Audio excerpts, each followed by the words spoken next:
Днес ще ви покажа как се ражда една квилинг коледна снежинка. Аз от години навивам такива снежинки, малки и бели чудеса от хартия, но тази година реших да им дам нов дом, не просто на елхата, а да ги сложа вътре в коледни топки.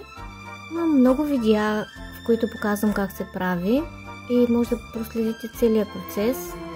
Цялата изработка се иска време, защото макар да го виждате на забързан кадър, не става особено бързо.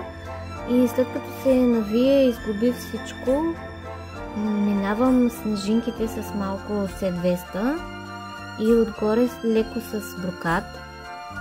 Трябва да се изчакат да изсъхнат и след това декорацията. Аз използвам перли, но може да използвате каквото искате.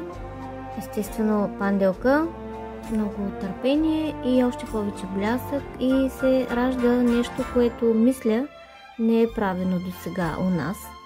Аз мисля, че се получава много интересна декорация. Вие как мислите?